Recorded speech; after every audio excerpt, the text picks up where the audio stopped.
At my mother-in-law's anniversary party, my husband screamed across the entire ballroom, "Your appearance disgraces my family. Go wait in the car."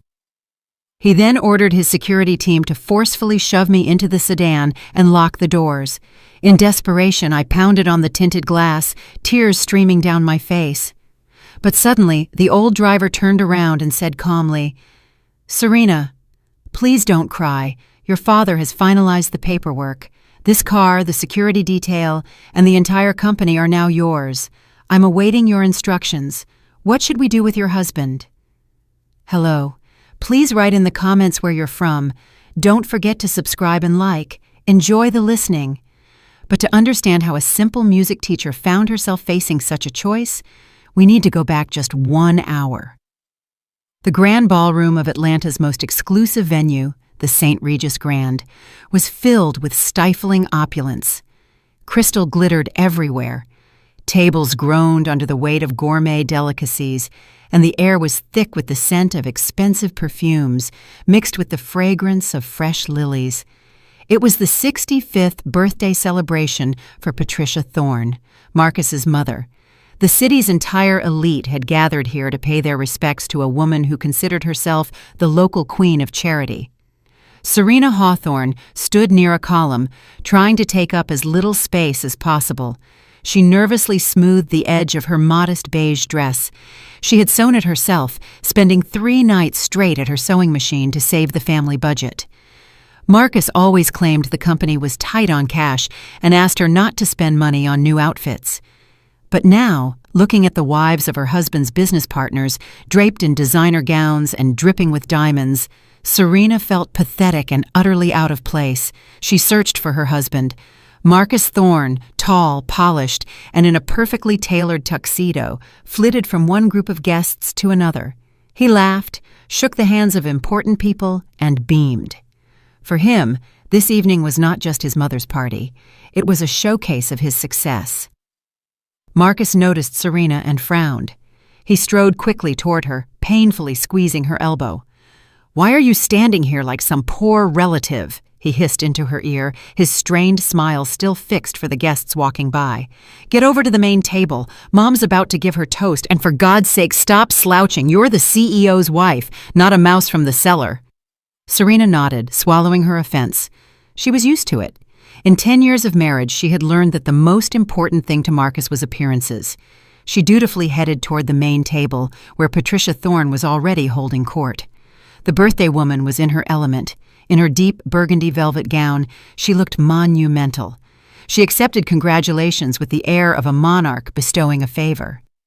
Serena took a glass of champagne from a waiter's tray just to give her trembling hands something to do. She wanted to approach and quietly wish her mother-in-law a happy birthday, as etiquette required. "Patricia," Serena began softly, taking a step forward. "Happy birthday." Her mother-in-law spun around abruptly. She did it with deliberate force, swinging her arms as if she hadn't noticed her daughter-in-law standing right next to her. Her heavy elbow slammed into Serena's arm. The champagne glass slipped from her fingers. The crash of broken glass silenced the hum of conversation. The music stopped instantly. The amber liquid spread across the polished hardwood floor. A few drops splashed onto the hem of Patricia Thorne's dress. A deathly silence fell over the room. All eyes, hundreds of them, focused on Serena. She froze, feeling the heat rise to her face. "Oh, for heaven's sake!" Patricia sighed loudly for the entire room to hear, delicately brushing off her dress, even though the spot was microscopically small. "Well, of course. What else could I expect?" Marcus was instantly at her side. His face was blotched red, not with shame, but with fury. He saw his partners exchanging glances and their wives curling their lips. His perfect image had cracked. He didn't ask what happened. He didn't offer his wife a napkin. Instead, he exploded. "What the hell are you doing?" Marcus roared, making Serena's ears ring. "Are your hands made of stone? Did you intentionally try to ruin my mother's party?" "Marcus, she bumped me." Serena tried to defend herself, but her voice trembled. "Shut up!" he barked. "Stop making excuses. Look at you. You're a drab little mouse. All you know how to do is embarrass me. I dragged you out of the hood, and you can't even hold a champagne glass." He grabbed her arm roughly, like she was a criminal. Serena gasped in pain. Marcus dragged her away from the table, right through the center of the ballroom. "Marcus, you're hurting me. People are watching," she whispered, barely able to keep her feet moving without tripping. "Let them watch," he shouted, enjoying his power. "Let them see who I have to live with. Your appearance disgraces my family. Get out of here." He hauled her toward the massive exit doors. 2 security guards in black suits instantly rushed over. "Get this thing out of here," Marcus ordered the guards, shoving his wife's arm toward them. "Shove her into the car, let her sit there like a punished dog until I decide what to do with her, and lock the doors so she can't stick her nose out." The guards, accustomed to following orders without question, took Serena by the arms. She didn't resist. The shock had paralyzed her will. Marcus turned around and headed back into the ballroom, smoothing his jacket as he walked. Behind him, there was sparse but approving applause from the guests, supporting the strong man who had restored order. Serena was led outside. The evening air hit her face with a chill. A guard opened the back door of a black executive sedan and literally shoved her onto the leather seat. The door slammed shut, and the central lock clicked. She was alone in the semi-darkness of the luxurious interior. Serena pressed her face against the tinted glass. Through her tears, she could see the brightly lit windows of the ballroom. The party was still going on. Her husband, the man she had loved for 10 years, was probably smiling and drinking wine again, having erased her from his life in a single instant. Hysteria crashed over her in a wave. Serena began to pound her fists on the soft door panel, then on the window. "Let me out!" she screamed, even though she knew no one outside could hear her because of the soundproofing. "I want to go home. Marcus!" she sobbed, smearing her mascara across her cheeks. The sense of humiliation was so complete that she just wanted to disappear, to dissolve. Life felt over. How could she look people in the eye tomorrow? How could she return to that house? Suddenly, she noticed she wasn't alone in the car. In the driver's seat sat Mr. James, the older driver who had worked for the Thorne family even before Marcus became a high-powered executive. He had always been silent, invisible as a shadow. Marcus often insulted him, calling him an old relic, but didn't fire him because Mr. James knew the city better than any GPS. Mr. James slowly turned off the engine. An absolute silence descended on the cabin, broken only by Serena's stifled sobs. The driver looked up and met her eyes in the rearview mirror. His gaze held no trace of his usual subservience or pity. There was something else there, something hard and resolute. "Serena," he said. His voice was unexpectedly firm. "Stop. Tears won't help, and they'll only hurt your cause." Serena froze, surprised by his tone. She wiped her cheek with the back of her hand. "Mr. James, please open the door. I'll just take a bus." "No bus," the driver cut her off. "We're not going anywhere until you know the truth." He turned his body toward her, holding a tablet. "Marcus Thorne thinks your father is a drunk failure who lives off the grid and keeps out of sight," Mr. James continued calmly. "That was the plan. Your father, Fletcher Beloit, wanted to test what kind of man your husband really was. The test dragged on for 10 years, and today it's over." Serena stared at him, not understanding a single word. What was he talking about? Her dad really did live simply. She used to send him part of her meager paycheck, hiding it from Marcus. "This morning, your father activated the blind trust transfer protocol," Mr. James said, handing her the tablet over the back of the seat. "Look at the screen." Serena took the device with trembling hands. A document from the Secretary of State's corporate registry was open on the screen. The lines danced before her eyes, but Mr. James tapped a finger on the relevant field. "Read it." "Owner of Thorne Group of Companies, Serena B. Hawthorne." Serena read it. Marcus's name wasn't there. It read, Hawthorne Serena B. "But how?" she whispered. "Marcus is the CEO. He's the owner."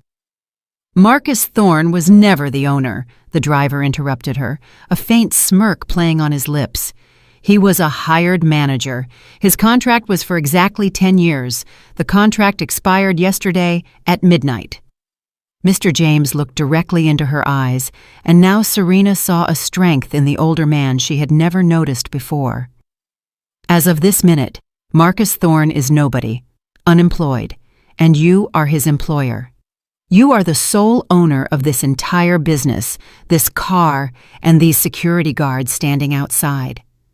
Serena shifted her gaze from the tablet to the ballroom windows, where Marcus was celebrating his imagined power. Your father waited until Marcus showed his true colors, Mr. James added. He showed them. Now, it's your move. Serena still gripped the tablet as if it were a life raft in a stormy sea. The letters on the screen didn't change. Owner Hawthorne, SB. The meaning of those words reached her slowly, breaking through the fog of shock and resentment. She looked up at the driver. Mr. James didn't look away, and in his eyes, she saw expectation. I don't understand, she started, but her voice broke. Why did Dad stay silent? Why did he let Marcus treat me like that all these years? So you could see who you were with, Mr. James answered curtly, and so Marcus Thorne would lower his guard. He became complacent. But this is no time for philosophy, Serena. We have little time. He reached into the inner pocket of his jacket and pulled out a sheet of paper folded into quarters. Marcus didn't just kick you out of the party. He planned to destroy you tomorrow morning. Serena took the paper. It was a copy of a petition for divorce. The date was set for tomorrow. At the bottom, under asset claims, it stated that the spouse claimed nothing, as she had no income or contribution to the marital estate. He was going to serve you this tomorrow at breakfast, the driver continued, enunciating every word. He would have tossed you out on the street with one suitcase the moment his contract expired. He already prepared the security to keep you out of the apartment. You were just a spent resource to him. Something inside Serena snapped. The self-pity that had choked her moments ago suddenly evaporated. In its place came a coldness. An icy, searing cold. For 10 years she had darned his socks, cooked his diet soups, endured his mother's sneers, and scrimped on herself so he could look respectable. She loved him, and he was just waiting for the contract to end. She straightened her spine. The tears dried up on their own. Mr. James? Serena's voice had changed. It held a metallic edge she didn't know she possessed. Open the car. The driver nodded, pleased by the change. He pressed the unlock button, then handed her a thick envelope from the glove compartment. Take this. Your father asked me to give it to you. It's cash from the reserve fund. I think you'll find a use for it right now. Serena took the envelope, feeling its satisfying weight, and pushed the door open. The night air no longer felt cold. She stepped out of the car and smoothed down her modest dress. Now, it didn't seem poor. It was the dress of an owner who didn't need tinsel to know her worth. The security guards at the entrance, the very ones who had thrown her out 5 minutes earlier, exchanged glances. One stepped forward to block her path. Miss Hawthorne, we were instructed not to let you in. Mr. James, who had silently appeared behind her, simply cleared his throat. The guard looked at the old driver, saw a barely perceptible nod and a strange hand gesture. The security personnel froze, then silently stepped aside, opening the heavy oak door. Serena walked into the ballroom. Live music was playing, glasses clinked, and laughter rang out. Marcus was standing in the center of a circle of guests, telling some joke. Patricia Thorne sat on her throne-like chair, nodding graciously. Serena walked directly toward them. The click of her heels was lost in the noise of the party, but her presence didn't go unnoticed. First, those closest to the entrance fell silent. Then the silence spread in a wave until it covered the whole room. The musicians, sensing trouble, stopped playing. Marcus turned around. Seeing his wife, his face flushed purple, his eyes narrowed with rage. He excused himself from his conversational partners and strode toward her, clenching his fists. "Have you completely lost your mind?" he hissed, stepping close. I told you to sit in the car. Are you trying to stage a scene in front of everyone? Security!" He looked around, searching for his team. 2 muscular men did enter the room, but they didn't rush to grab Serena. They stood by the wall, arms crossed, and looked at Marcus with stony faces. Serena did not stop. She walked right past her husband, as if he were an empty space, and ascended the small stage where the microphone stand for toast stood. "Get her out of there!" Marcus roared, losing all composure. "Mom, tell her!" Patricia Thorne half rose, opening her mouth to spew another insult, but Serena had already taken the microphone. "Good evening again." Her voice, amplified by the speakers, echoed through the ballroom, bouncing off the crystal chandeliers. "I apologize for interrupting the festivities." The room held its breath. Guests, used to scandals in the society pages, eagerly awaited the climax. "I am obliged to make an important announcement." Serena spoke calmly, looking directly at her husband, who was frozen in the middle of the room. "I, Serena B. Hawthorne, am the sole owner and founder of the Thorne Group of Companies." A whisper ran through the ballroom. Someone chuckled, assuming it was a drunken joke. Marcus laughed nervously, spreading his hands in an exaggerated gesture. "Folks, I apologize," he said. "My wife, she's not well. Overwork, a nervous breakdown. Serena, get off the stage. Don't embarrass yourself." "Due to the identified misappropriation of corporate funds," Serena continued, not even glancing at him, "I am making the decision to immediately terminate this banquet. This event was illegally paid for from the company's accounts. Funding is stopped. I ask everyone to please leave the premises." Marcus went white. He lunged toward the stage to rip the microphone from her hand. "You're delusional. What owner? You're a nobody. Security. Throw her out or I'll fire all of you." At that moment, Mr. James, standing by the entrance, nodded to the head of security. The 2 hulking guards, instead of grabbing Serena, stepped forward to intercept Marcus, blocking his path to the stage. "Mr. Thorne, please step away," one of them said gruffly. "It's the owner's command." Marcus froze, switching his frantic gaze between the guards and Serena. The guests began whispering louder. The atmosphere of scandal thickened. "This is a prank!" Patricia shrieked. "Marcus, what's going on? Do something!" Marcus tried to salvage the last scraps of his authority. He turned to the room, forcing a crooked smile. "Friends, pay no attention. This is just a family dispute. We'll sort everything out now. Waiters, champagne for everyone, music." But the orchestra didn't play. The waiters, standing along the walls with their trays, didn't move. Their faces were grim. Serena raised the microphone to her lips again. "There will be no champagne," she said, "and no music, because Marcus Thorne forgot to mention one small detail. He's bankrupt." She reached into the envelope Mr. James had given her. "I found out that the catering service and restaurant staff haven't been paid in 3 months, Serena announced loudly. "Marcus has been feeding you promises while hosting parties with the company's last dollars." Marcus flinched as if he'd been slapped. This was a low blow. In this social circle, infidelity might be forgiven, but financial insolvency was a death sentence. "That's a lie," he squeaked. Serena walked to the edge of the stage, where the head waiter, an older man with a tired face, stood. "Here is the 3 months' debt and a bonus for tonight's work," she said, so everyone could hear, and handed him the thick wad of bills. "Distribute this to the staff right now." The head waiter, staring dumbfounded at the money, took the stack. He quickly counted the top bills and nodded to his colleagues. A profound silence fell over the room, broken only by the rustle of cash as the waiters began dividing the money among themselves right next to the lavishly set tables. This was more concrete proof than any document. The guests, the city's elite, began to visibly distance themselves from Marcus with expressions of distaste.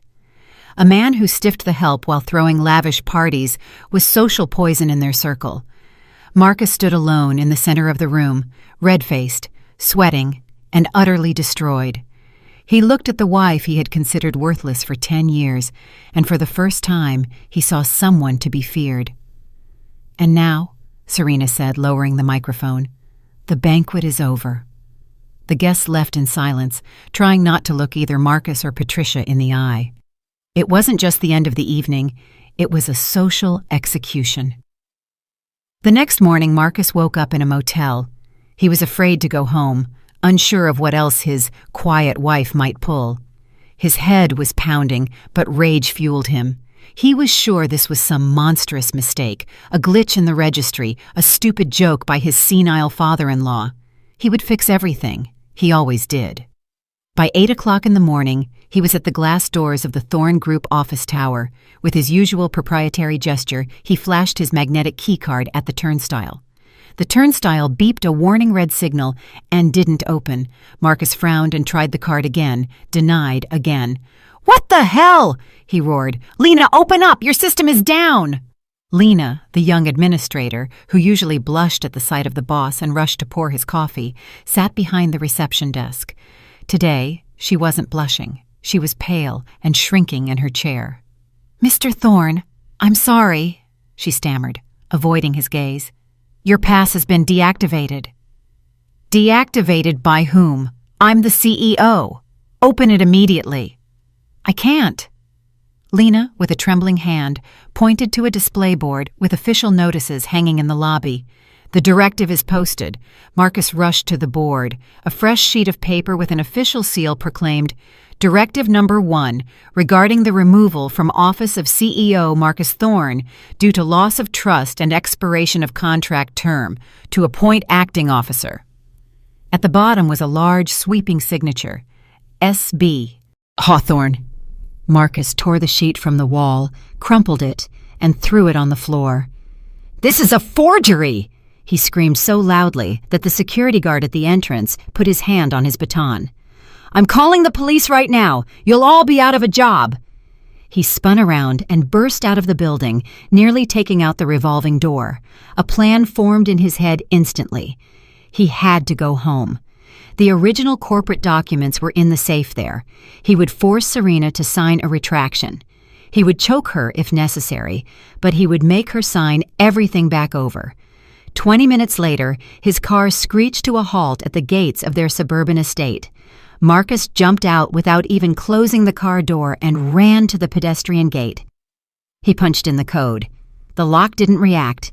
He pushed the buzzer. Silence. "Serena! Open up!" he yelled, yanking the handle. "I know you're in there! Open up!" He started kicking the metal gate. A neighbor, a retired colonel who was watering his lawn, walked over to the fence. "Marcus, what's all the noise?" the neighbor asked sternly. "Serena is home, but she asked not to be disturbed." "This is my house!" Marcus shrieked. "She changed the locks!" He lunged at the fence, trying to climb over, but his foot slipped. Then he grabbed a stone from the ground and threw it at a first-floor window. The glass twanged mournfully and spiderwebbed with cracks, but it didn't shatter. The double-pane window was strong. "I'm calling the police for vandalism, you hooligan!" the colonel snapped. "Go ahead, call them!" Marcus screamed, kicking the gate repeatedly. "Let them come and throw out this imposter!" Inside the house, standing at a second-floor window, Serena watched the whole thing. Her heart hammered somewhere in her throat. Seeing her husband so pitiful, so frantic, so dehumanized, was frightening.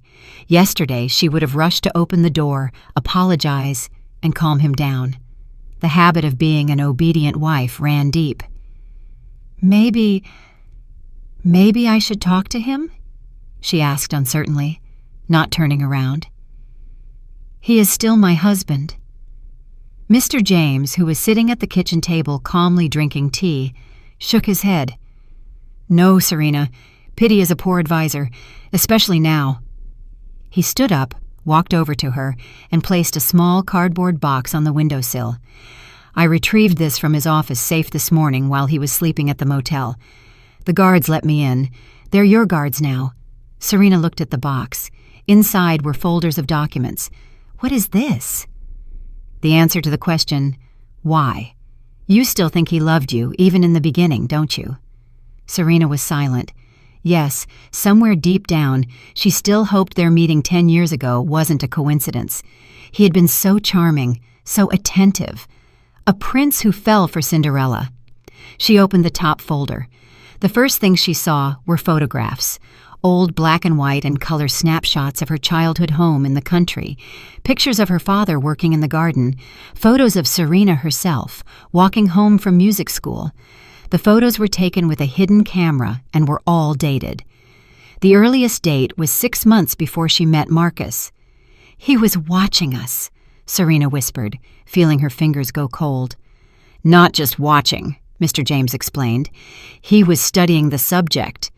Beneath the photos was a contract, thick paper, gold embossing, an investment agreement. Serena started reading, and the letters swam before her eyes. The document stated in black and white that Fletcher Beloit, her father, was transferring the seed capital and management of the company to Marcus Thorne on the condition that he marry his daughter, Serena B. Hawthorne. But the most chilling part was Section 4.2. Full transfer of company ownership rights to Marcus Thorne will occur only upon the expiration of 10 years of continuous marriage. In the event of divorce before the expiration of this term, initiated by Marcus Thorne, he forfeits all rights to management and assets and must pay a penalty. Serena read the sentence 3 times. Yesterday, the day of her mother-in-law's anniversary, was exactly 10 years from the day of their wedding. "He waited," Serena said, her voice trembling, but without tears. There was only a feeling of emptiness, as if all her internal organs had been removed. "He tolerated me for 10 years because of this clause." "Precisely," Mr. James nodded. "Every bouquet of flowers, every kiss, every birthday, it was a job. He was fulfilling a contract. He resented you for being forced to live with a country girl to get the money. And yesterday, when the term expired, he thought he was free. He thought the company was his, and he didn't need you anymore." Serena turned the page. It contained correspondence between Marcus and his lawyer, dated the previous week. "As soon as midnight strikes on the 15th, prepare the divorce papers. I want to throw her out on the morning of the 16th. Make sure she doesn't get a dime. I've already wasted 10 years of my life on that gray moth." From the street came the wail of a police siren. Marcus at the gate fell silent. Serena closed the folder. Her hands no longer trembled. All the pity that had stirred within her moments before was dead. It was killed by those dry lines of a contract.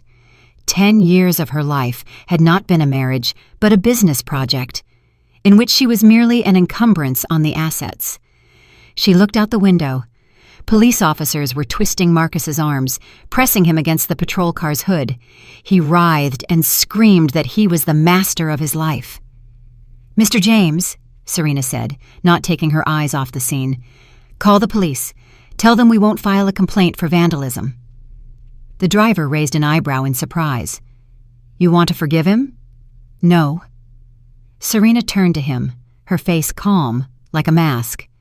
"If he gets 15 days for vandalism, he gets off too easy. Let him walk. Let him see everything he thought was his crumble. I want him free when I take the rest of it from him." She picked up the next folder from the box. It was labeled, "Patricia Thorne's Condo." "Now, let's deal with his mother." No sooner had Serena opened the folder than the front door downstairs rattled with a bang. Someone was aggressively turning a key in the lock. "I know you're in there, you piece of trash!" Patricia's shrill voice echoed in the hall. "You changed the locks on the gate, but you forgot about my spare house key." Serena slowly closed the folder. She had forgotten her mother-in-law had her own keys. Marcus had given them to her just in case, so his mother could come for inspections at any time. These visits usually ended in a scene over dust on the shelves or incorrect seasoning in the soup. Heavy footsteps clattered up the stairs. The living room door flew open, and Patricia Thorne stood on the threshold. She was still in the burgundy dress from the anniversary, wrinkled and stale. Her hair was messy, her makeup smeared, but her eyes shot lightning. "You!" she gasped, rushing toward Serena. "You destroyed my son! You disgraced us across the whole city!" Her mother-in-law raised her hand. Her hand, with a massive ring, flew directly at Serena's face. Before, Serena would have flinched. Before, she would have closed her eyes and taken the blow, just as she had taken all the insults for 10 years. But that was the Serena who was locked in the car yesterday. Serena caught her mother-in-law's hand in midair, firmly, sharply. Patricia gasped in surprise and tried to pull away, but her daughter-in-law's grip was like steel. "Don't you dare," Serena said quietly, but distinctly. "Never dare to raise a hand to me again." She pushed her mother-in-law's hand away. Patricia staggered, grabbing the back of a chair for support. "You! How dare you talk to me like that?" She choked with indignation. "I'm the queen of this city. I'll crush you to powder. Marcus will fix everything, and you'll crawl at our feet." Serena calmly walked to the table and picked up the folder she had just been looking at. "Marcus won't fix anything, Patricia, and you're not the owner of the city or even your own condo." "What nonsense are you spouting?" her mother-in-law scoffed, adjusting her hair with trembling hands. "My condo in the luxury tower, it's my fortress. It's deeded to me." "Was deeded to you," Serena corrected. "Right up until your son decided to play big-time businessman."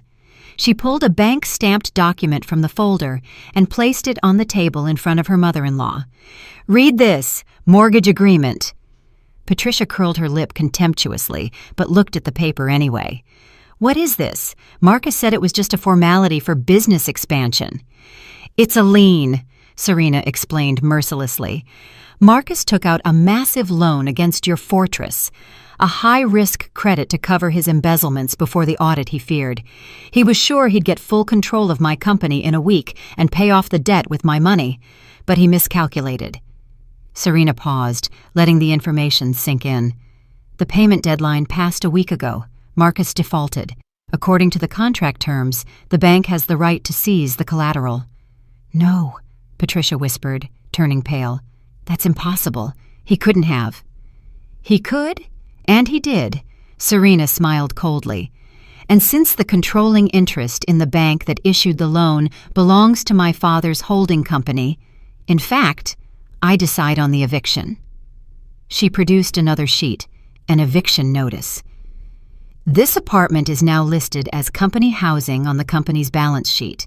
You are not an employee. You have 24 hours to vacate the premises." Patricia snatched the paper. Her hands shook so violently that the sheet tore. "You wouldn't dare!" she shrieked. "I'm a mother! I'm an elderly woman. Where am I supposed to go?" "That's not my problem," Serena cut her off.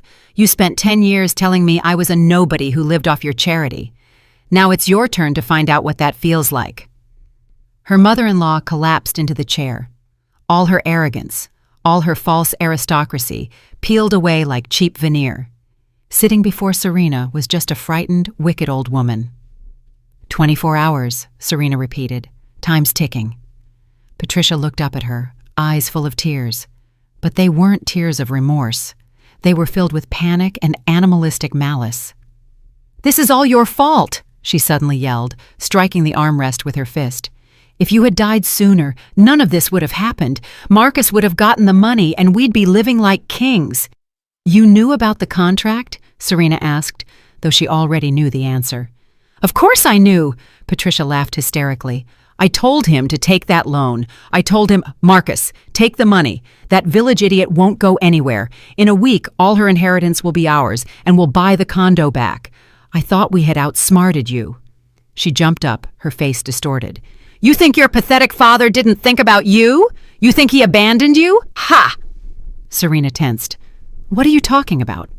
"The letters," Patricia spat out. "He wrote to you every month. 'My dear Serena, my daughter, how are you?' Ugh, sickening sentimentality. I intercepted them from the mailbox before you even woke up." Serena felt the earth shift beneath her feet. Her father had been writing to her all those years. She thought he had forgotten her, was angry because she had left for the city. "And you know what I did next?" Patricia was reveling in her confession, as if it were her last weapon.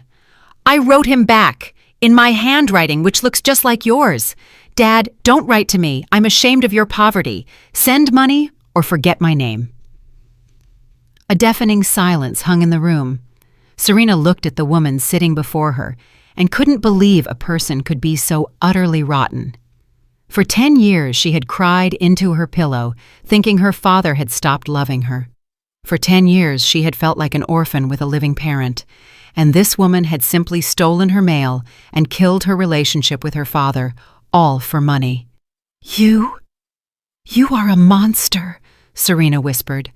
"I'm a mother who wanted the best for her son," Patricia snapped back, "and you were just an obstacle." Mr. James, who had been standing in the shadows all this time, stepped forward. His face was crimson with suppressed rage. "Serena," he said gruffly, "allow me to throw her out right now. No need to wait 24 hours. Serena looked at her mother-in-law, who flinched, seeing the driver. "No," Serena said. Her voice grew stronger. "Let her pack her things. Every rag, every trinket. Let her feel every minute of her downfall. But the letters—" She walked right up to Patricia. "Where are the letters? Did you destroy them?" Patricia grinned maliciously. "No, I kept them in a shoebox on the top shelf, like trophies of my victory over you." "Get out," Serena said softly. "Go to your condo. Pack your things. And if I don't find that box when I come to inspect the condo tomorrow, I will file a lawsuit against you for mail fraud and forgery. And then you'll lose not only your home, but your freedom as well." Patricia Thorne went completely white. She realized she had gone too far. She grabbed her handbag and, without another word, scrambled out of the room. A second later, the front door slammed shut. Serena sank onto the sofa. She didn't have the strength to stand. "Dad wrote to me," she repeated, staring into the distance. "All this time." Mr. James placed a hand on her shoulder. A heavy, warm palm. "He did, Serena." And he waited patiently. He knew the letters weren't getting through. He suspected they were being intercepted, but he kept writing so that when everything came out, you would have proof of his love. Serena buried her face in her hands. Now she cried, but these were different tears, not of resentment, but of relief. She wasn't alone. She had never been alone. "Let's go," she suddenly said, standing up abruptly and wiping her eyes. "Let's go to the office. I need to see the accounting records. I want to know what else that family man spent my money on while his mother was stealing my letters." While Serena was driving to the office, Marcus was already knocking on the door of an apartment in a new development on the outskirts of the city. Chloe, his former secretary, a tall blonde with a visibly rounded belly, opened the door. "Marcus!" she exclaimed, surprised to see him with a travel bag. "Why are you so early? You said you were kicking the gray mouse out today." Marcus squeezed inside without taking off his shoes. "Plans changed, kitten," he lied, tossing the bag in the hallway. "We ran into some legal complications. That crazy woman forged the documents. I need to crash here for a couple of days while my lawyers sort this out." Chloe frowned. She knew about Marcus's plan and had been waiting for this day like a holiday. "What complications? You promised we'd move into the mansion." "We will move," Marcus barked, but immediately softened his tone. "Of course we will. It just takes time. I'll declare her legally incompetent. You know she's unstable. The judge will side with me. The money isn't going anywhere. It's mine." Chloe pursed her lips, but nodded. She wanted to believe him. After all, she was carrying his child, the heir to the empire, as Marcus liked to say. "Fine," she said, "but I need money for the ultrasound and vitamins." "Tomorrow." Marcus dismissed her, falling onto the sofa. "Everything tomorrow." But tomorrow came sooner for Chloe. She wasn't stupid and had seen the city news outlets. Rumors of the scandal at the anniversary party were already swirling. The fear of being left with nothing pushed her to a desperate act. She decided that if Marcus couldn't put his wife in her place, she would. An hour later, Chloe burst into the community center where Serena, despite the tumultuous events of the past 24 hours, was conducting a rehearsal for the children's choir. The hall was full of children and their parents. Serena was standing by the piano, trying to concentrate on the sheet music, when the doors flew open with a bang. "There she is!" Chloe screamed, pointing at the stage. "The thief!" The music stopped. The children went silent with fright. Parents jumped to their feet. Chloe, breathing heavily, marched down the aisle. Her pregnancy was obvious. "Look at this saint!" she yelled, addressing the hall. "She pretends to be Teacher of the Year, but she stole from her own husband. She kicked him out on the street and took everything." Serena slowly lowered her hands. She recognized the young woman. She had seen her photo on Marcus's phone when he accidentally left it unlocked. But at the time, she had convinced herself it was just a colleague. "Ma'am, please leave. There are children here," Serena said calmly, though she was shaking inside. "I won't leave," Chloe screamed. "You stole my baby's future. You barren nothing. You're jealous of me because I could give Marcus what you couldn't in 10 years. A murmur went through the hall. The blow was accurate and cruel. Everyone knew how Serena dreamed of having children, how she sought treatment, and how she cried after every negative test. "You're a thief," Chloe continued, walking right up to the stage. "Give Marcus his money back. It's his company." "Security!" Serena called out loudly. 2 community center security guards, who were normally napping at the front desk, rushed over to Chloe and carefully took her by the arms. "Get your hands off me! I'm pregnant with the owner of the Thorne Group's baby!" she screamed as they dragged her toward the exit. When the doors closed behind her, a heavy silence hung in the hall. Parents looked at Serena, some with pity, others with judgment. "Rehearsal is over," Serena said quietly. "I apologize. You are all free to go." She quickly gathered her sheet music and practically fled through the staff exit, where Mr. James was already waiting. "To the office," she instructed, getting into the car. "Immediately." In the CEO's office, the one Marcus had occupied just yesterday, Serena sat down at the computer. She needed a distraction. She needed to find something that would explain this chaos. Chloe's words, "barren nothing," were ringing in her ears. She opened the accounting database. Mr. James stood beside her, a silent source of support. "Show me his personal expenses that he charged to the company," Serena requested. She scrolled through the list of transactions, restaurants, hotels, jewelry stores, all predictable. But one line caught her attention: a monthly payment of $8,500. $8,500. Recipient: the Beaumont Center for Reproductive Health. Purpose of payment: consulting services. "Beaumont," Serena murmured. "I went there for treatment. It's a fertility clinic." She frowned. Marcus had always said the treatment was too expensive, that they couldn't afford extra procedures, but according to the statement, he had been paying the clinic regularly. "Mr. James, let's go to Beaumont," she said, printing the statement. The clinic was quiet and sterile. Serena burst into the office of the chief physician, Dr. Markova, the very man who had managed her care all these years. Dr. Markova, a gray-haired man in glasses, flinched when he saw her. "Serena, you don't have an appointment."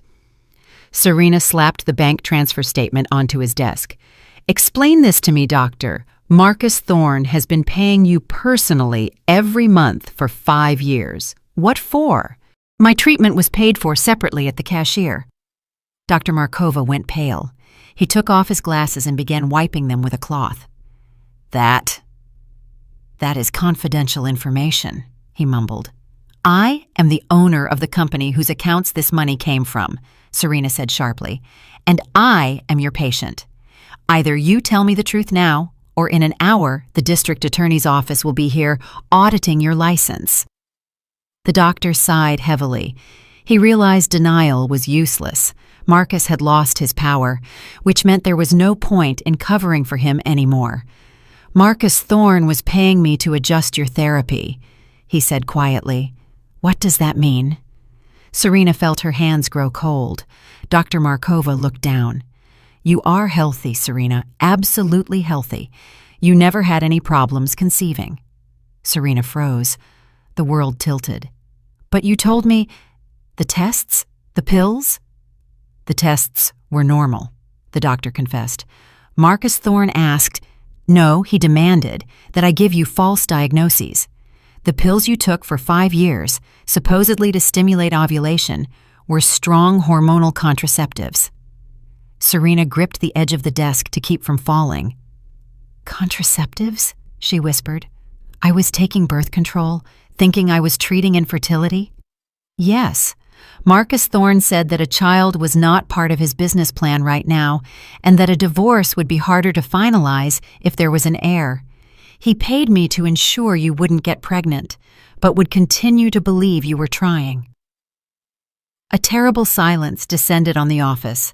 Serena remembered all her tears, all her prayers, all the humiliating procedures she had endured. She remembered how Marcus would comfort her, saying, "Well, maybe it's just not meant to be." He didn't just not love her, he stole her right to be a mother. He poisoned her with pills to keep her convenient for his contract. Serena slowly raised her eyes to the doctor. There were no tears in them anymore, only a black void. "You are a monster too, doctor," she said in a voice that sent shivers down Markova's spine. "You took the Hippocratic oath and sold it for $50,000 a month." She turned and walked out of the office. Mr. James was waiting in the hallway. He had heard everything through the slightly ajar door. His fists were clenched so hard, his knuckles were white.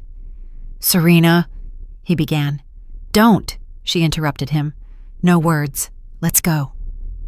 "Where?" "Home. No." Serena stopped in the middle of the corridor. Her face was hardened. "We're going to block his accounts and take everything he has left. He wanted me to be childless. Fine.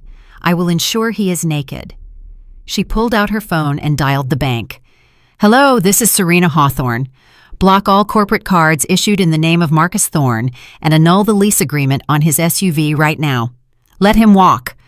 Serena hung up, the gesture feeling like pulling a trigger. The pain of her husband's and doctor's betrayal twisted inside her into a tight, hot knot. But now that energy wasn't destroying her, it demanded release. At the same time, at a gas station on the edge of the city, Marcus was inserting the fuel nozzle into the tank of his luxury SUV. He felt like a winner. Chloe was waiting for him at home. The plan to have Serena declared incompetent seemed brilliant. He took out his platinum corporate card and swiped it at the terminal. The terminal beeped and displayed a red message. "Declined. Card blocked." Marcus frowned. "Your machine's glitching," he grumbled to the attendant and pulled out his second card, a gold one. Beep. "Declined. Contact bank." Marcus started to panic. He tried a third card, his personal one, linked to the same salary account. Same result.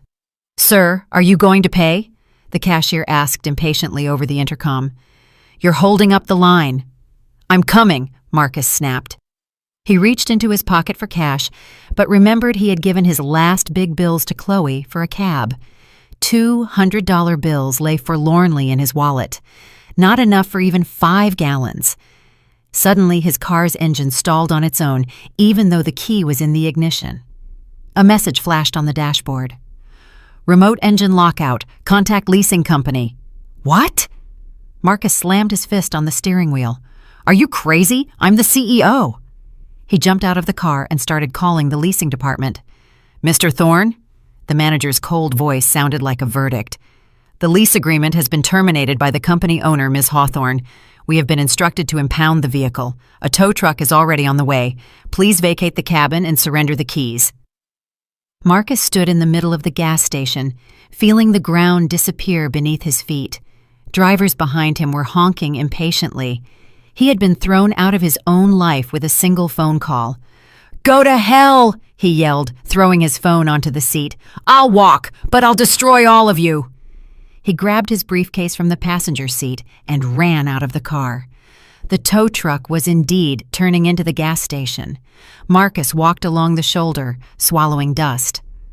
One thought hammered in his head. Money. He needed money to hire lawyers, bribe a judge, and regain control. His gaze fell on his wrist, his Swiss watch, a gift from trusted partners for his 35th birthday. He had always been proud of it, telling everyone it was worth the price of a small house. "A pawn shop," he whispered. "That's it." An hour later, sweaty and furious, he walked into an upscale pawn shop downtown. "I need to sell this." He carelessly tossed the watch onto the velvet cushion in front of the appraiser. "I need $1 million, urgently. We'll settle the rest later." The appraiser, an older man with a jeweler's loupe in his eye, took the watch.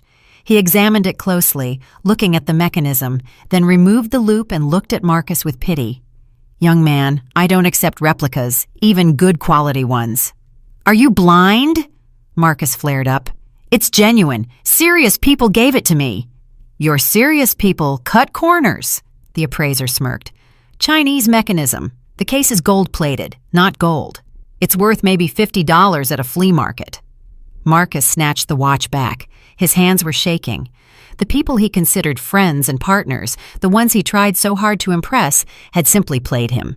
For 5 years he wore a cheap knockoff and boasted about it. He bolted out into the street. He had to call one of them. They had to help. He had done so much for them. He started scrolling through his contacts. Boris Peterson, owner of the construction firm. "Boria, buddy, it's Marcus. Listen, I have a situation here. Temporary trouble. I need to choke off my wife's funding." "Marcus." Boris Peterson's voice was dry. "Sorry, I'm busy, and don't call me again. We work with Fletcher Beloit now. You know who the real money man is. We don't need your problems." Dial tone. Next. Arcadius, the councilman. "RC, help me out!" Subscriber temporarily unavailable. Another one. Another nobody. Everyone turned away. They all knew Marcus was just a facade, and that facade had crumbled. He was king for an hour, and that hour was over. Despair crashed over him in a black wave. He had nothing. No car, no money, no connections, no friends. Even his watch was a fake.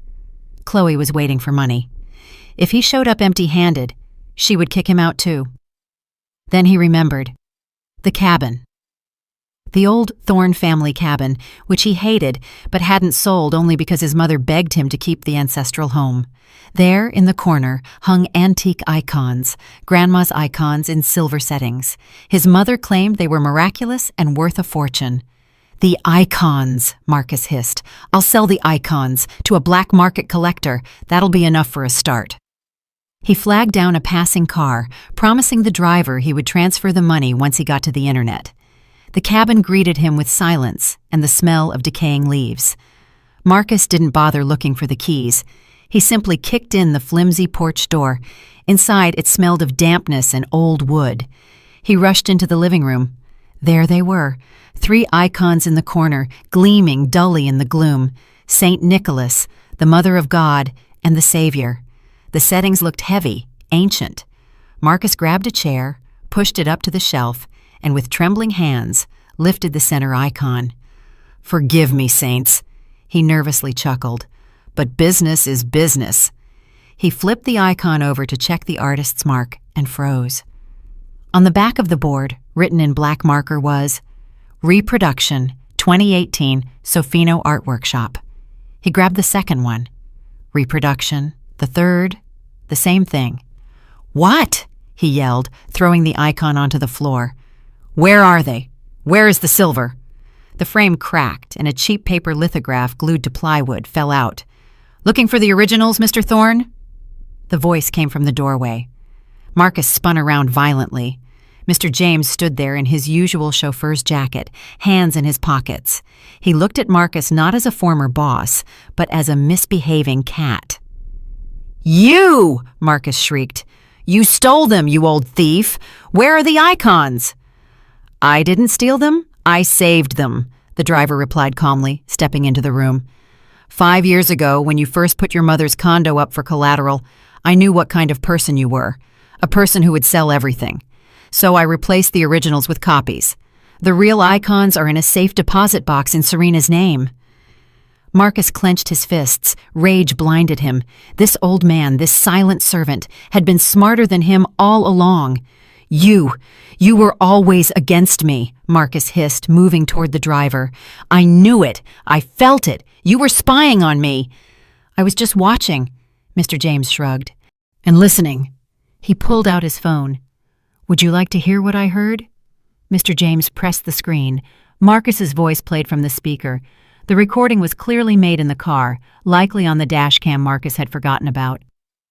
Yeah, Chloe, just be patient a little longer. As soon as I get full control, I'll clean house. I'll throw that gray mouse in a mental institution.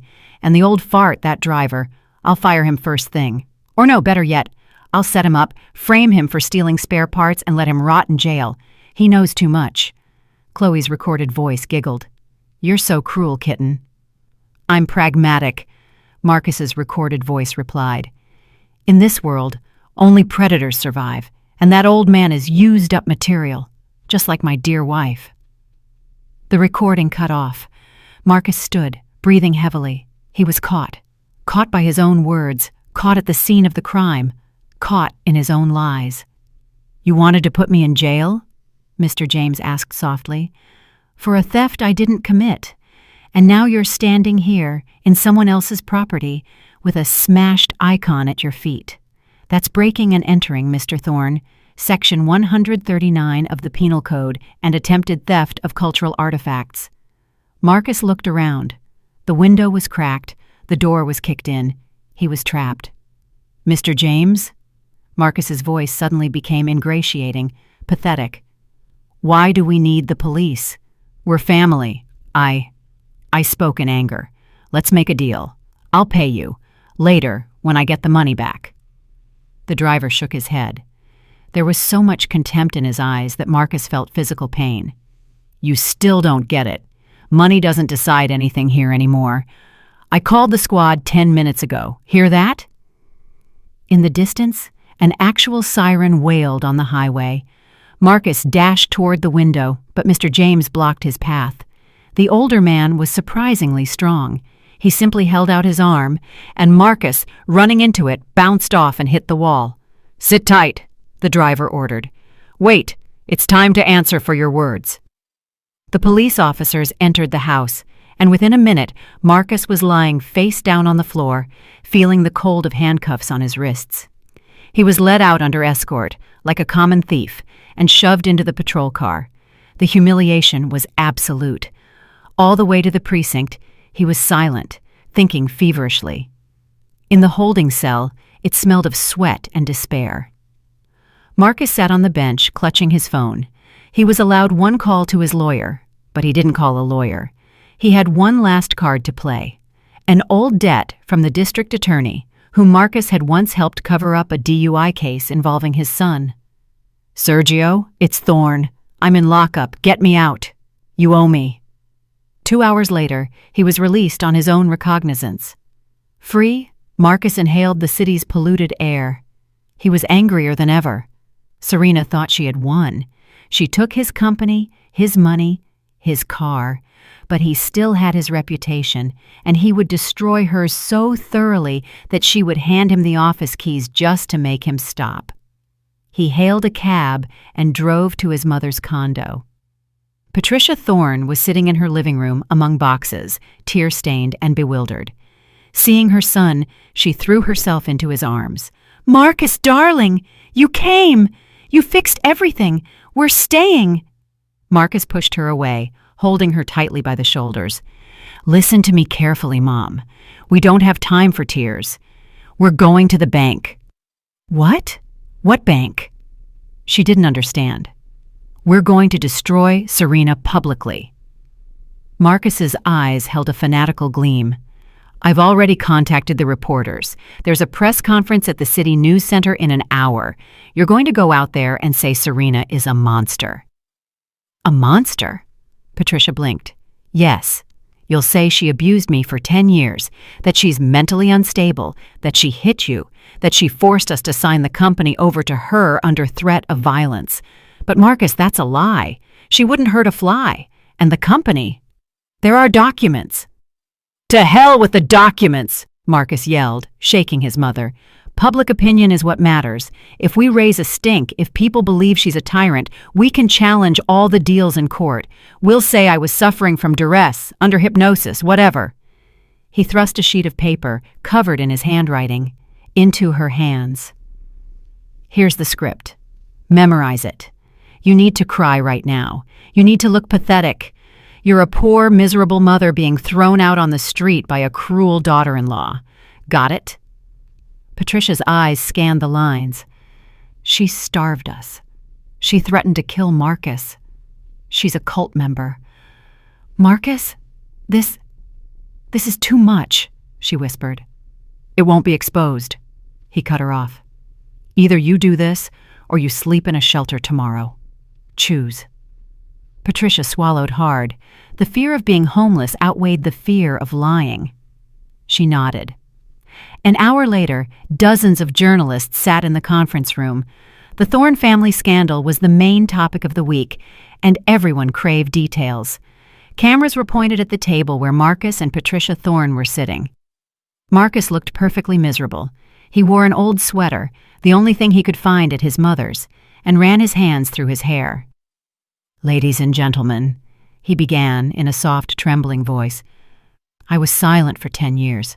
I endured it. But yesterday's events were the last straw.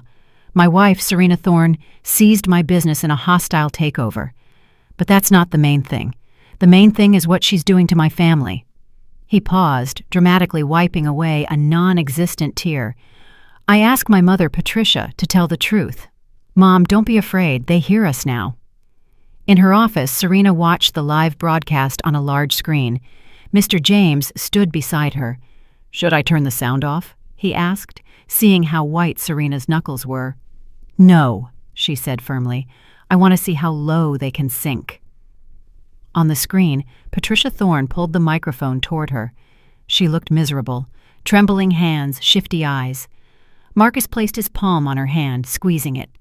To the cameras, it looked like support, but Serena knew he was hurting her, forcing her to speak. Patricia began. I want to make a statement. Marcus gave her an encouraging nod, but the threat was clear in his eyes. Go on, you old fool. Read the script. Patricia looked at her son. Something clicked in her head at that moment. She remembered how he had screamed at her an hour ago, how he had forced her to take that loan that cost her the condo, how he had always used her. She turned her gaze to the camera. Live broadcast. The whole city is watching. Serena is watching. If she lied now, Serena would destroy her, throw her out without mercy. And Marcus? If he won, he would become king again. And then what? Would he remember his mother, or would he use her and discard her again, just like he used Serena? She saw the same cold calculation in her son's eyes that she saw when he slid the mortgage documents in front of her. He wouldn't save her. He would drown her along with himself if necessary. Mom, speak! Marcus hissed through clenched teeth, squeezing her wrist harder. Patricia jerked her hand free. My son is lying, she announced loudly and clearly into the microphone. Silence fell over the room. Marcus froze, his mouth hanging open. What? He hissed. Are you crazy? Read the script. No! Patricia slammed her hand down on the table. I will not read that garbage. She turned to the cameras, and now her voice was hysterical. But it was the sincere hysteria of a cornered animal who decided to bite. He forced me to come here. He wrote this script. She crumpled the paper and threw it in Marcus's face. He wanted me to lie about Serena, but Serena is not at fault for anything. The journalists leapt to their feet, flashbulbs popping. This was a sensation. Mom, shut up! Marcus roared, trying to cover her mouth with his hand. She has dementia! Don't listen to her! Patricia dug her nails into his arm. I do not have dementia. People, listen, he's to blame for everything. He stole money from his wife. He forced me to put up my condo as collateral. That's not true, Marcus shrieked. You signed the documents yourself. I did not sign them, Patricia blurted out. And this was her trump card. You brought me papers when I was sick and couldn't see well. You said it was insurance, but the signature on the loan agreement? I saw it later. It's not my signature. You forged it. You forged your own mother's signature to get the money. The room erupted in noise. Marcus recoiled from his mother as if she were a leper. He looked at her in horror. She had just accused him, on live television, of a felony, grand larceny by fraud. You? What are you doing? He whispered. You're sending me to jail. Patricia looked at him with hatred mixed with triumph. Better you go to jail than I end up on the street, she whispered, so only he could hear. Serena is kind. If I help her put you away, she might let me keep the condo. And you? You are nobody to me. You sold me out, son. She turned back to the microphone. Serena, she yelled at the camera. If you hear me, I'm ready to testify. I'll tell you about all his scams, all the offshore accounts, how he sold your jewelry. Just don't throw me out. In the office, Serena slowly exhaled. She hadn't expected this turn. The spiders in the jar were starting to eat each other. Well, I'll be, Mr. James whistled. The mother sold out the son to save her own skin. She's not saving her skin, Serena said quietly. She just chose the stronger owner. She realized Marcus lost and switched sides. Serena pressed the button on the remote, muting the sound. On the screen, Marcus silently screamed, surrounded by journalists, while Patricia sobbed, covering her face with her hands. Mr. James, Serena said, call the lawyers. Have them contact Patricia Thorne. If she's really willing to testify about the forged signature, we can annul the condo's lien. You want to give her back her home? The driver asked, surprised. I want to return the condo to the company's balance sheet, Serena corrected him sharply. And let Patricia live there for now as a tenant at will. That will be her punishment, living there and knowing I can evict her at any second. Let her thank me every day for the roof over her head. For her ego, that's worse than prison. And Marcus? Serena looked at the dark screen. Marcus couldn't talk his way out of this now. His mother's testimony was the final nail in the coffin. At that moment, Mr. James's phone rang. It was the head of security. Serena, the driver handed her the phone. They say Marcus ran away from the press center through the back door. The journalist almost tore him apart. Where would he go? Serena asked. He has nowhere left to go, Mr. James replied. No condo, no car, no money. His mother betrayed him. There's only one place left where he might try to grab one last thing. Serena understood. The community center. The annual concert was tonight. He would go there. He would try to stage one last spectacle. She stood up. Let's go. We should meet him properly. Marcus ran through the city's back alleys, pulling his hoodie low over his eyes. He felt like a hunted wolf. His phone was ringing off the hook with calls from reporters, but he threw it into a garbage can. He needed a place to catch his breath. Chloe's apartment. He reached her building at dusk. The key worked, and Marcus stumbled into the hallway, breathing heavily. Chloe, he called out. Chloe, pack your things. We're leaving. Silence. Marcus walked into the bedroom. Empty. The closets were open. Hangers lay on the floor. Chloe's things were gone. He rushed to the dresser, where he kept a stash of money in the bottom drawer under his socks. A packet of $100 bills he managed to pull from the safe before he was kicked out of the office. It was his last money, his ticket to a new life. The drawer was empty. At the bottom was a note, written in lipstick on a torn sheet from a notepad. Marcus, you're a loser. I'm not raising a baby for a penniless felon. I took the money as compensation for wasted time. Goodbye. Marcus roared. The sound that tore from his throat was like the howl of a wounded animal. She had robbed him. That girl, the one he showered with gifts. It's over, he whispered, slumping to the floor. Everyone betrayed me. Mom, wife, mistress. Only one thought remained in his inflamed brain. One goal. Serena. This was her fault. She was pulling the strings. She turned everyone against him. He had to look her in the eye. He had to force her to give everything back. He knew where she was. The big concert was tonight at the community center. She wouldn't miss it. She loved those sniveling kids too much. Marcus jumped up. There was no fear in his eyes anymore. Only madness. The atmosphere in the community center auditorium was solemn.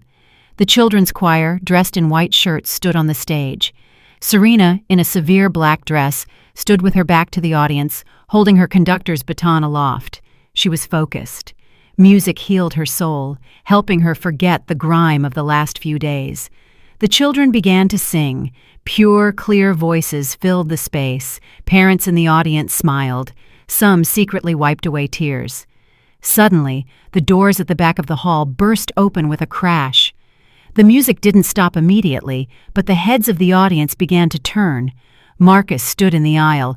He looked awful, dirty, disheveled, with a frantic look in his eyes. "Bravo!" he yelled, clapping his hands. "Bravo, Saint Serena!" Serena lowered the baton. The choir fell silent. The children looked around fearfully. Marcus walked down the center aisle, staggering. "Look at her!" he screamed, pointing at the stage. "Standing there, conducting. But do you know who she really is? She's a thief! She stole my life!" He reached the middle of the hall. "Give me back my company!" he shrieked. "Give me back my money! You're a music teacher. Your place is in this dump, not in the CEO's chair." Serena slowly turned to him. She stood on the slight elevation of the stage and looked down at her husband. There was no fear in her gaze, only boundless weariness and pity. "Marcus, leave," she said softly into the microphone. "Don't frighten the children." "I won't leave!" Marcus lunged toward the stage, intending to climb the steps. "I'll throw you out of here. I'll make you sign." But he didn't take another step. A large man, the father of one of the choir singers, a factory worker, rose from the front row. He stood silently in the aisle, blocking Marcus's path. "Listen, buddy," he said in a deep voice. "You need to get out of here. Serena asked you not to disrupt us." Another man stood up behind him, and then another. Women began standing too, shielding the children seated in the hall. "Get out!" yelled a grandmother from the balcony. "Don't you dare touch our Serena!" "Shame!" others chimed in. "Drunkard! Brawler!" Marcus stopped. He looked around. A wall of people surrounded him, ordinary people in inexpensive clothes whom he had always despised, calling them the masses. But now these masses looked at him with such strength and contempt that he felt terrified. He was alone, completely alone, against an entire auditorium, against a community that loved and respected Serena for her work, for her kindness, not for her father's money. You don't understand," Marcus muttered, taking a step back. "She tricked me." "You tricked everyone," the worker said, taking a step forward. "We watched the news. You set up your mother, you poisoned your wife. Get lost before we call the cops, or before we rough you up ourselves." Marcus looked desperately at the stage. "Serena," he pleaded, hysterical notes creeping into his voice. "Tell them! I'm your husband! I'm the owner! I demand to speak to the owner!" Serena placed the baton on the music stand. She walked down the steps of the stage. People parted before her, forming a corridor. She walked toward Marcus calmly, her back straight. She stopped 2 steps away from him. "You wanted to speak to the owner?" she asked. "I'm here." Marcus lunged for her, but the worker placed a heavy hand on his shoulder, holding him in place. "Serena," Marcus whispered. "Serena, let's make a deal. This is crazy. Give me back at least some of it. Half. I'll leave. I'll disappear. Please, Serena." Serena silently extended her hand. Mr. James, appearing as if from nowhere, placed a thin blue folder in her palm. "I won't make a deal with you, Marcus," Serena said. "Negotiation is inappropriate here. You only have 2 options." She opened the folder. Option 1, prison. My lawyers and auditors have completed their review. Grand larceny, forgery of signatures, mortgage fraud, fake medical treatment. That's about 15 years, Marcus. Federal prison. Your mother has already given a statement. Dr. Markova is also filing a plea of guilty. As for Chloe, you know where she is. Marcus turned so pale he looked dead. His knees buckled. 15 years, he whispered. "Serena, don't. Please, I'll give everything back. I'll work for it." "You can't give anything back. You have nothing left," she answered coldly. "But work for it? That's option 2. She took a document from the folder and held it out to him. "What is this?" Marcus took the paper with trembling hands. "An employment contract," Serena explained, "for the position of Junior Logistics Coordinator." Marcus quickly scanned the text. "Northern Hub?" He looked up at her, uncomprehending. That's That hole in Alaska. I created that branch myself to exile people who messed up. It's 40 below zero in the winter. It's barracks instead of an office. Exactly, Serena nodded. You called it a correctional facility for idiots. Now, it's your workplace. Me? Junior coordinator? Marcus choked with outrage. I'm a CEO. I'm not going to the tundra to sort invoices. You are going, Serena's voice was hard as steel, because it's the only alternative to prison. If you sign this contract now, I will withdraw the police report regarding the theft charges. I'm giving you a chance to remain free and honestly compensate the company for the damages. The salary will be minimal. Everything else will go toward paying down your debt. Marcus stared at the paper. This was hell, exile, humiliation. He, Marcus Thorne, would live in a barracks and take orders from some warehouse manager whom he himself had put there. And if I refuse? Serena nodded to Mr. James. He made a hand signal. 2 police officers appeared in the doorway of the hall. They didn't enter. They just stood and waited. They're waiting for my signal, Serena said. Either you sign right now and get on the train tomorrow morning, or they put the handcuffs on you immediately, and you go to federal lockup for a long time. Decide. Marcus looked at the police officers, then at the working-class people who surrounded him in a tight circle, then at Serena, who was no longer a gray mouse, but a rock against which his life had shattered. His hands trembled. His pride screamed, "No!" But the fear of a prison cell was stronger. He imagined 15 years behind bars and knew he was broken. "A pen," he hoarsely choked out. Mr. James handed him a cheap ballpoint pen. Marcus pressed the sheet against the folder Serena was holding and, grinding his teeth, signed his name. "That's everything," Serena said, taking the contract. "Your train is tomorrow at 6:30 a.m. The ticket is one-way, coach class. Don't be late." She turned to the audience. "The concert continues," she announced loudly. "Children, I apologize for the interruption." She walked onto the stage without even glancing back at her husband. Marcus stood there, clutching the copy of his sentence. People began to return to their seats, stepping distastefully around him as if he were a pile of garbage. He was crushed, destroyed. And the most terrifying thing was that he knew he had done it to himself. The police officers at the entrance turned and left. Mr. James walked over to Marcus. "Time to go, junior coordinator," he said. "You still have to pack, though you don't have much to pack." Marcus stumbled toward the exit to the sound of the orchestra starting up again. Behind him, the music, clean and bright, resumed, and there was no place in its score for him anymore. The doors closed behind Marcus, cutting him off from the light and warmth of the concert hall. He found himself in the cold autumn night, alone with his defeat. He had no choice but to head for the train station. 3 months flew by in a blur. The city changed. The sign on the main office building was replaced. Instead of the pompous Thorne Group, there was now a modest but stylish sign. The Beloit Cultural Foundation, in honor of Serena's mother's maiden name. The CEO's office no longer smelled of expensive cognac and cigars. Now, there were always fresh flowers, and the desk held plans for new music schools and grants for talented children, not schemes for kickbacks. Serena walked out of the Beaumont Center, but now she wasn't walking with her head down as she used to. She was beaming. In her hands, she clutched a folder with test results. A new, honest doctor she had hired after firing Dr. Markova had just confirmed that her body had fully recovered after stopping the harmful drugs. Her chances of a natural pregnancy were high. She inhaled the fresh, frosty air. Life was just beginning. At 36, she felt young. At the entrance, the familiar black sedan was waiting for her.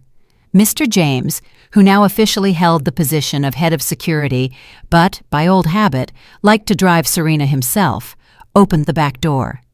"Good news, Serena?" he asked, noticing her smile. "The best, Mr. James," she replied, sitting down. "We're starting the protocol. The doctor said I'll most likely be pregnant by spring." "Thank God." The old man smiled genuinely, closing the door. The car smoothly pulled away. "By the way," Mr. James said, looking in the rearview mirror, "Patricia Thorne called. She asked me to pass on her thanks for paying her utility bill this month, and she asked if she could get a kitten. She's lonely in the studio apartment." Serena looked thoughtfully out the window. Patricia now lived in a tiny studio condo on the outskirts, which Serena had allocated to her from the company's old housing stock. No luxury, no servants, just a small pension and a stipend from the foundation that depended on her good behavior. And strangely enough, it had done her good. Stripped of the ability to plot and pretend to be a queen, Patricia had become a quiet, devout old woman who was afraid to disturb her daughter-in-law unnecessarily. "Let her get one," Serena nodded. "Animals make people kinder. Maybe her heart will finally soften for real, not out of fear." The car turned onto Central Avenue. The city was getting ready for Christmas. Storefronts glittered with string lights. "And how is our Arctic coordinator doing?" Serena asked, not naming him. She tried not to think about Marcus, but sometimes curiosity got the better of her. "Did he make it to Alaska?" Mr. James chuckled. "He didn't make it, Serena. He was fired even during the training phase at the logistics head office here in the city. It turns out he can't even sort invoices. He made too many mistakes, mixed up the cargo, started insulting the supervisors, screaming that he was the former owner. In short, they kicked him out with a bang 3 days after he signed the contract." "And where is he now?" Serena asked. "In jail?" "No, we withdrew the report, as agreed. He's free, but he has to eat." The car paused at a traffic light. "And with his employment record, a dismissal for professional incompetence, and his reputation, he can't get a decent job." "Look to your right, Serena," Mr. James said quietly. Serena turned her head. On the sidewalk, stooped over, stood a man in a bright orange municipal services vest. He was chipping ice with a heavy iron pole, clearing the curb. His face was gray, windburned, and unshaven. On his head was a knitted cap pulled low over his ears. It was Marcus, the former king of his life, who despised simple laborers, now one of the people he used to ignore. He paused to catch his breath and leaned on the pole. His gaze swept over the black sedan stopped at the light. He recognized the car. He recognized the license plate. Marcus froze.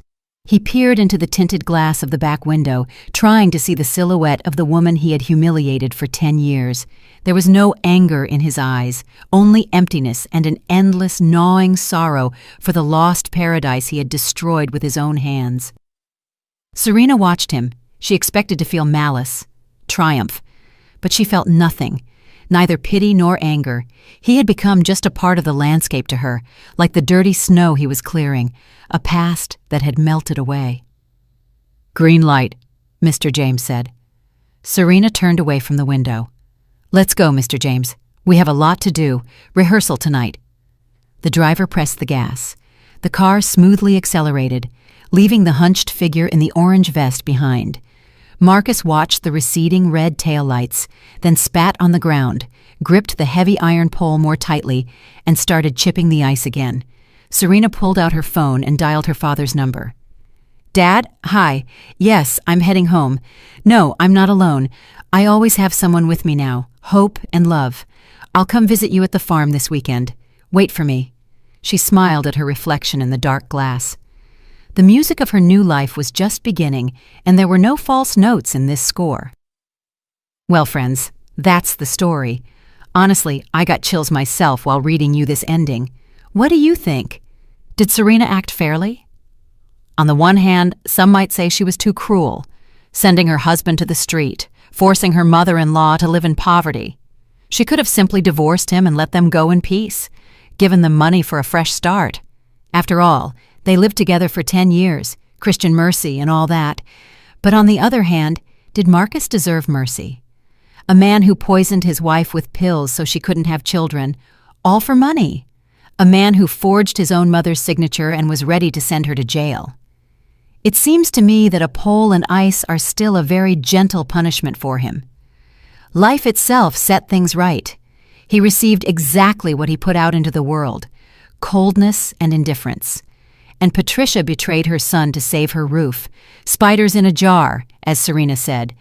But perhaps living a quiet, humble life like this is what will save her soul. I'm very interested to hear your opinion. Did Serena do the right thing by not sending Marcus to jail and giving him a chance to work with his hands, or should she have pressed charges to the end? Write in the comments how you would have acted in her place. Would you have forgiven or taken harsher revenge? If the story captivated you, if you worried about Serena as much as I did, please give this video a like. It really helps our channel grow and tell you new stories. And be sure to subscribe so you don't miss the next episodes. We have many more life dramas in reserve that will take your breath away. Do you want to know how Serena's life turned out? Did she have a child? Did she find true love? If you want a continuation, write, "I want part 2" in the comments. If we get enough requests, I will definitely read you the second part. All the best. In the middle of the screen at the end of this video, a window will appear. Please click on that window. Our other most interesting stories will be there.